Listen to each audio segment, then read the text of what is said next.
and Oddworld.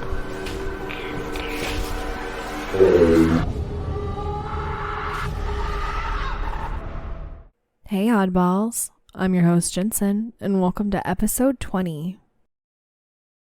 Today, I am just gonna get right into it. I am sipping on my coffee, and I'm just feeling it today. So, let's get into it. And today, I'm going to be telling you about a piece of paranormal equipment. So here we go. I'm going to be telling you about thermometers and thermal cameras. Thermometers can be a great way to detect temperature changes, which may signify a paranormal presence. Thermal cameras are the perfect tool to visualize temperature change in the environment. Basically, if you know what a thermometer is, it detects temperature. That one's pretty self-explanatory. And a thermal camera, if you're unsure, it's like a video for the temperature change, and it's pretty cool. My husband actually bought one for a minute to check for leaks around the house, but of course I went and used it because I've never had one, and used it to see how it could be used in ghost hunting, because I know a lot of ghost hunters use it, and it's pretty badass, and I would like to get one for myself. And I did the whole put my hand on something and took it away just to see how long the heat would last on the surface, and I need to get one for myself. And if you're wondering why I just can't use my husband's, well, he sent it back. But anyhow, that is what a thermometer or thermal cameras are. I mean, this paranormal equipment lesson is a pretty easy one. It's just in case you're trying to figure out what would be the best tool to use, and kind of just what your options are out there if you're not sure. So I hope you learned something, or if you're oh yeah, I wanted that, I just popped it right back in your brain for you. Anyhow, we're gonna move on to stories, so here we go. This comes from JimmyB4314 on Reddit. This is gonna be a long one. Please bear with me. My girlfriend has been on a paranormal kick lately, which is prompting me to finally speak about my experiences, and I wanted to relate to others who may have dealt with similar experiences in the past. A little background about myself. I've never been extremely religious, although I was raised in a Catholic setting. For as long as I can remember, I hated churches.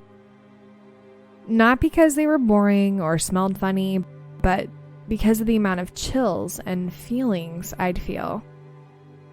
I kept this to myself as a kid, and I didn't think anything of it. Growing up, I never had any profound experiences that I can vividly remember. However, I do remember the chilling sensation or feeling I would get while in a church when speaking about the paranormal subjects and or visiting historical sites, whether on a field trip or with family. Visiting Graceland in Memphis, Tennessee was the first time I felt as if I lost my breath and feeling a heavy sensation over my shoulders as I walked in. I was about 13 years old. I like to believe it was Elvis welcoming in his fans to see his home. Fast forward 6 years, I'm 1 year removed from high school, having already experienced quite a bit of death from fellow classmates, friends, family. The feelings at the churches and funerals were still present. I was lost after high school and did not know what to do. I had a good friend of mine who was on his way to play college football at a school named Benedictine located in a small town of Atchison, Kansas. I decided to go with him, knowing little about the area or town. The summer leading up to the school year, we cross over this little bridge, and I instantly had that feeling again. Just a presence that never left anywhere I went in that town. I know and have heard a lot of stories about Atchison, However, I have never spoken to anyone else that has had experiences there. Which brings me here. That summer weekend, we were helping some friends move into a rental home that they would be staying in for the next year. The night getting in, we didn't move any furniture and ended up playing some games and then falling asleep. As there was no furniture in this home, my buddy, his girlfriend, and I slept on the floor in sleeping bags. They slept on one side and I slept on the other. About 6 a.m, I woke up in a pool of my own sweat with my back burning. I went outside and took my shirt off to cool off. As I was sitting there, I started throwing up profusely, which was odd as I hadn't ate the night before or had anything to drink in the morning for the amount of vomit that came up. My friend hears me and comes to check up on me. As he is doing so, he asks how my back got scratched. Confused, I asked him what he was talking about, and he showed me I had about 3 to 4 individual scratches down the center of my back. At that point, I knew my feelings I've had since I was a kid were more than I had thought. This has been so long, so I'm just going to jump to my next experience pretty quickly. It's late October, early November after the summer. We're staying at our own place now, which were renovated lofts, so I have no idea how old the building was. One random night, about 3 or so in the morning, I'm sleeping on the couch, and my buddy is on the other couch across the room. I get woken to what sounds like our coffee table being lifted by the corner, then dropped. It wakes both of us up. We brush it off and attempt to go back to sleep. As I'm laying there, our ceiling fan starts going different speeds, and the lights start dimming on and off. I have not had any experiences since, but I still have feelings when speaking about or visiting certain places.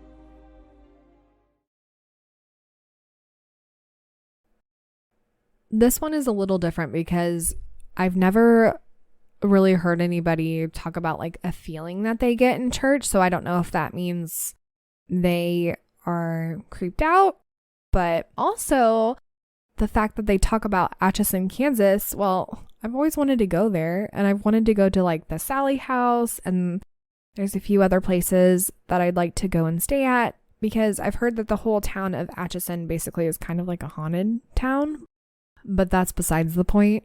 I just found this one really interesting, and the fact that like this person has had an experience there makes me want to go that much more. If you've been to Atchison, Kansas, and you've had an experience, let me know. I want to know like where I should go specifically and if it's actually worth the hype. But we're going to move on to story number 2. This comes from idiot_cosplays_ on Reddit.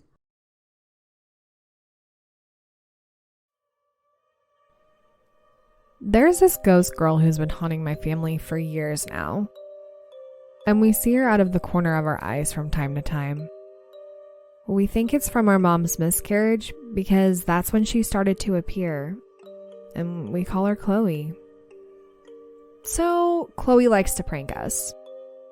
One time, my uncle put his keys on top of our refrigerator because his nieces like to get into everything. He came back to the fridge to get them, but he couldn't find them, so he called my mom over to help look. She couldn't find them either, and they looked everywhere, and even asked the kids, but they couldn't find anything, so he just stayed and went to sleep. The next morning, they all checked the fridge, and the keys were there. They were right where he left them. Another time, it was his wallet. So, that's kind of important. They looked everywhere again. And the next day, they found it in the same spot. This happened many times, over and over again.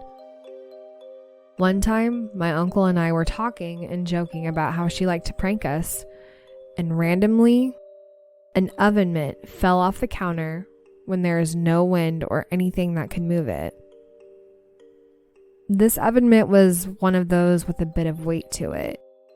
It was rubber, so it couldn't have just been blown by air. I think she just wanted to scare us.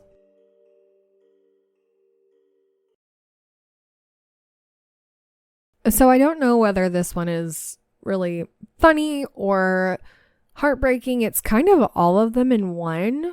I like the fact, though, that they're being pranked.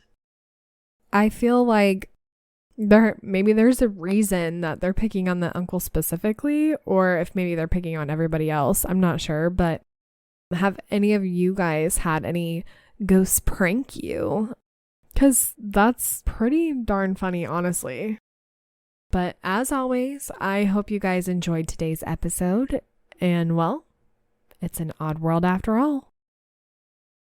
Oddballs. Go follow us on It's an Odd World After All podcast on Instagram and Facebook. Also, give us a 5-star review on Apple Podcasts. If you have a story you would like to share, email us at it'sanoddworldafterall@gmail.com or message us on one of our social platforms. Don't forget to share us with your family and friends. And check out our website, it'sanoddworldafterall.com.